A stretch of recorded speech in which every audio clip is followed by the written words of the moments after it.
Talk about sword and how do we take care of it, because that seems to be a very common question, especially for professional dancers. You know your basic moves, you've learned them all, you're good, you know how to rock it on stage with the sword. But how do we travel with the sword, you know? Because a lot of times when we perform, we know we have to travel long distance, so how do we do that? Well, little tricks. First of all, personally for me, even though I don't need a nice big large suitcase, you know, to travel with, I would still use it, okay? Because not only for the sword, but also for the skirts and the veils and the fan veils and all that. So all those props that require a lot of space to be stored, it's really a good way to have a large, to store them is by having a large suitcase, okay? So don't feel bad about getting that, even if it looks like you're moving out of the country and never coming back to where you left. Don't worry about it, just go for it, okay? Because it works. So that's a big one. Definitely have enough space on your suitcase to store your sword.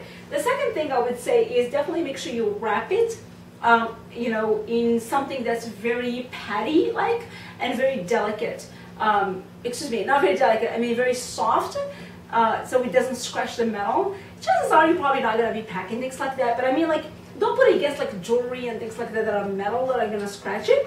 But make sure you wrap it around like your tops, your pants, your sweaters, all that stuff that's actually thick and soft will be really nice padding for many reasons. One of them is obviously so it doesn't break your suitcase. Okay, so like if you have a fabric suitcase, it's not gonna poke through your suitcase.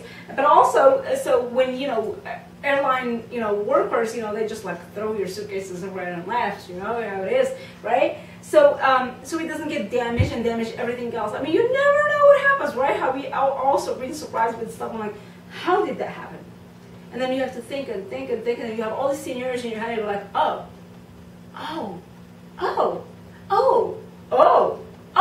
those things together must have made a little something, and then this got damaged. How weird is that? So you never know. So when you have a piece of metal like this, it's big and heavy, I mean, shit, can it just happen? It just happens. So don't worry about it. Just make sure you wrap it in a nice way that's nice and soft and thick. That's very important.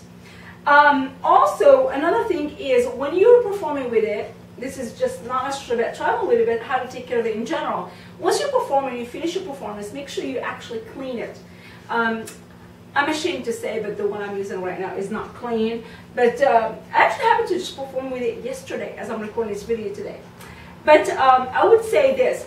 When you're grabbing your veil constantly like this and down and up and put it on the ground, and you know, you never know where you're gonna put it. Like I was performing at a wedding yesterday and I had to put it on the grass. Come on, I mean, you don't do that with your perfect sword, right? But you never know what's gonna be the situation. You could be sweaty, you could have like makeup lotion, you never know what it is. Powder sometimes, like if you're using cane and then you move down to sword, you probably had some sort of powder on your hands. So you never know. Make sure you actually give it a good, nice wipe after you're done with it.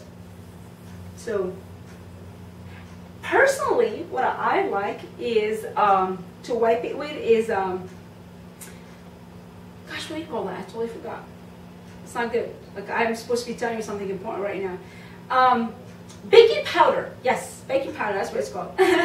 So baking powder, seriously, like you mix it with a little bit of water and just kind of like really scrub against your metal. Perfect. But again, it depends on what kind of metal you have. And I talked about this in a whole different separate video about how to take, what kind of veils you get, material, you know, all that stuff. But for mine, it's actually a silver one. Okay, so this is all silver. So there's a lot of heavy metal. Best thing that works with silver is really actually baking soda. So make sure you use baking soda and with just a little water and a piece of towel, and just gonna scrub it slowly and then store it. Always store it in a very gentle, soft fabric or thick fabric or whatever it is. Scarf is usually best. A lot of people I know use like big silk scarves. So if you want to use that, use it. But for me, because I tend to use the sandpaper, I don't like to use scarves because they're just obviously going to break through. So everybody is different. If you use beeswax for the balancing point, then you probably would like the scarf, but if you use sandpaper like I do, then you probably don't like that. So everybody's going to be different. And I talked about the sandpaper and the beeswax thing in another video. Make sure you check it out, about how to make sure that your sword stays put on your head. There's a video about that. So sandpaper and beeswax are like the common things to do in the balance point of the sword. Anyways, back to my point. Yeah, you can store them in a nice silky soft scarf if you're using the beeswax, but don't ever do that if you're using the sandpaper, because it will just break through it and completely damage it. So those are just basic tricks. Use a big suitcase, make sure you wrap it gently. I think that's the most important advice.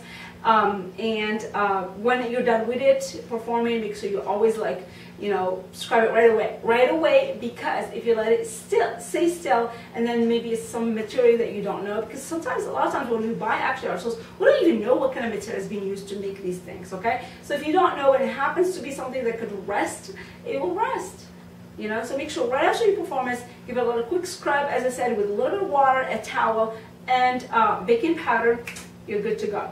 Okay, so those are just my few pieces of advice for you guys on how to take care of your sword. I'm sure there's plenty more that I don't know, what I haven't encountered. So if you have them, make sure you share them with comments on this video or on the website, and let other battle dancers benefit from it as well. Okay, I'll see you guys in the next video on freebellydanceclasses.com.